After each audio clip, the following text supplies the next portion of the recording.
Another exciting Queen speech. Wasn't it, Tim? Even the Queen couldn't be fucked to dress up this year. I think this year I'm going to go dressed as a flag. And don't bother about the gold carriage, I'll take the mini metro. I just want to get back and watch the fucking horse racing. She likes backing a horse, Tim, that might actually win, unlike her government.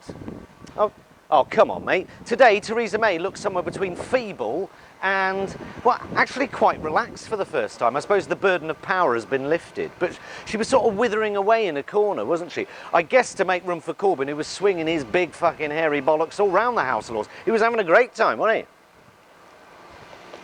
Well, it was sort of the Queen's speech light, wasn't it? A bite-sized state opening. The Tory manifesto, but with all the gristle trimmed off. You know, the bits that make you choke.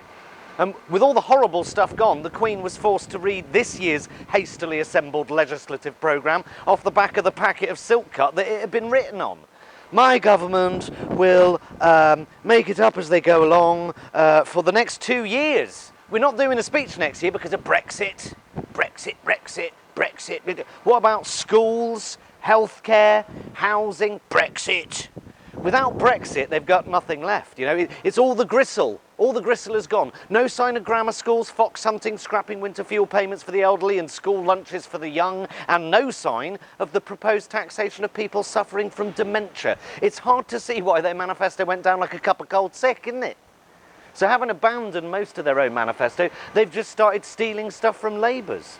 They're talking about social care, sound familiar? They're talking about Brexit in terms of jobs, sound familiar? They seem to be changing their mind on cutting police numbers, sound familiar? She's finally relented and is going to allow EU citizens to stay, a Labour Brexit policy from the start, and it's a wise move. I mean, she's going to need an army of Polish builders to replace all that dodgy cladding for a start. Guaranteeing EU nationals some rights. If she'd done that from the start, we might have a modicum of respect from the rest of Europe right now. But hey, it's a start. Don't worry, Tim, I'm not going to be defecting to your side anytime soon. They've still got an NHS to sell off. You know, there's no change of heart there, I'm afraid. Not with Jeremy Hunt still in charge of the NHS. That's not a change of heart unless you're changing the heart from a stone to an ice cube. Should we go for one then? Yeah? Yeah. Well, some of the pomp may have been taken out of this year's state opening of Parliament, but still a lot to talk about.